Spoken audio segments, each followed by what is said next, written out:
Assalamualaikum warahmatullahi wabarakatuh. Perkenalkan, nama saya Robin Nurdayat dengan NIM 22030002. Saya di sini akan menjelaskan jawaban pertanyaan dari UAS Kimia Organik. Pertanyaan pertama, apa bedanya sikloalkana dengan aromatik?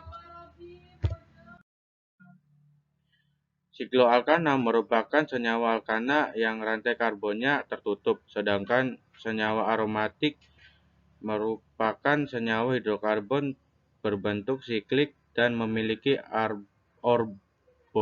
orbital yang berkonjungsi. Nah, di sini perbedaan struktur sikloalkana dan aromatik.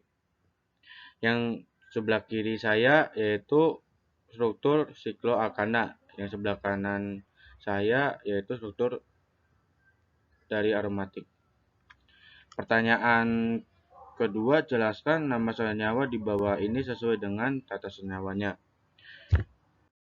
Gambar pertama yaitu parasilen. Parasilen adalah hidrokarbon aromatik. Ini adalah salah satu dari 3 isomer dimetilbenzena yang dikenal secara kolektif sebagai silena. P adalah singkatan dari para, yang menunjukkan bahwa 2 gugus metil dalam parasilen menempati posisi substituen 1 dan 4 yang berlawanan secara diametris. Gambar kedua yaitu metasilen. Metasilen adalah hidrokarbon aromatik. Ini adalah salah satu dari 3 isomer dimetilbenzena yang dikenal secara kolektif sebagai silena. M singkatan dari meta, menunjukkan bahwa 2 gugus metil dalam metasilen menempati posisi 1 dan 3 pada cincin benzena. Gambar ketiga adalah nitrobenzena. Nitrobenzena adalah senyawa organik dengan rumus kimia CNO. Pertanyaan ketiga, jelaskan perbedaan reaksi substituen elektrofilik dengan nukleofilik. Gambarkan reaksi halogenasi benzena. Reaksi substitusi elektrofilik adalah reaksi kimia di mana suatu elektrofil menggantikan sebuah gugus fungsional dalam suatu senyawa, yang biasanya tapi selalu merupakan atom hidrogen. Reaksi substitusi nukleofilik. Substitusi nukleofilik adalah reaksi fundamental di mana suatu nukleofil secara selektif berikatan dengan atau menyerang muatan positif atau parsial positif pada suatu atom atau kelompok atom. Saat hal tersebut terjadi, nukleofil akan menggantikan nukleofil yang lemah yang kemudian akan menjadi gugus pergi. Sisa atom yang muatan positif atau parsial positif menjadi suatu elektrofil. Perbedaan substitusi nukleofil dan elektrofilik. Jika pada reaksi substitusi nukleofil, gugus pergi digantikan oleh suatu nukleofil. Pada reaksi substitusi elektrofilik, gugus pergi digantikan oleh suatu elektrofil. Nah, ini halogenasi pada benzena.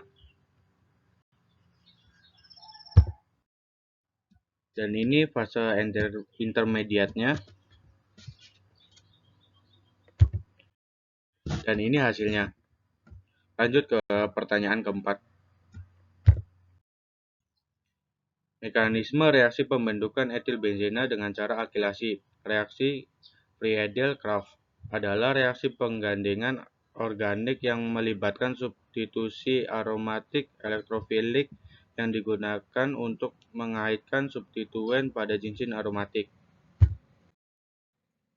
Nah, ini struktur pembentukan etil benzena dengan cara alkilasi. Lanjut pertanyaan kelima. Jelaskan dan gambarkan gugus fungsi asam karboksilat dan ester. Gugus fungsi asam karboksilat. Asam karboksilat mempunyai gugus fungsi karboksil dengan nama IUPAC adalah asam alkanoat COOH. Dan ini strukturnya. Gugus fungsi ester. Ester mempunyai gugus fungsi karbonil dengan nama IUPAC adalah alkil alkanoat COOR. Lanjut pertanyaan ke-6. Jelaskan dan gambarkan reaksi esterifikasi. Reaksi esterifikasi. Esterifikasi merupakan reaksi antara asam karboksilat dengan alkohol melalui pelarut air yang menghasilkan produk hasil reaksi berupa senyawa ester. Nah, ini reaksi esterifikasi asam asetat atau alkanoat ditambah etanol akan menjadi etil alkanoat plus air atau H2O. Lanjut pertanyaan ke-7, pertanyaan terakhir. Jelaskan aplikasi senyawa asam karboksilat dan ester dalam kehidupan sehari-hari. Aplikasi asam karboksilat dalam kehidupan sehari-hari. Yang pertama ada sabun. Sabun adalah garam natrium dari asam lemak tinggi seperti asam stearat.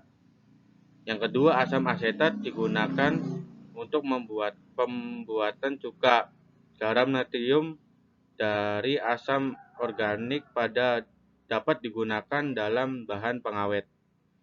Yang ketiga adalah asam organik digunakan dalam banyak obat seperti aspirin. Yang keempat, asam asetat sering digunakan dalam pembuatan karet. Yang kelima, asam organik banyak digunakan dalam pembuatan zat warna dan parfum. Aplikasi ester dalam kehidupan sehari-hari. Yang pertama, senyawa ester banyak terdapat dalam buah-buahan yang menimbulkan aroma dari buah tersebut, sehingga disebut ester buah-buahan. Yang kedua, senyawa ester yang berasal dari gliserol dengan asam karboksilat suku rendah atau tinggi digunakan sebagai bahan baku pembuatan sabun dan mentega. Yang ketiga, ester dari alkohol suku tertinggi dan asam karboksilat suku tinggi disebut dengan lilin. Sekian dan terima kasih. Mohon maaf jika penjelasan saya kurang jelas atau ada kekurangan kata-kata dalam penjelasan saya. Mohon dimaafkan. Wassalamualaikum warahmatullahi wabarakatuh.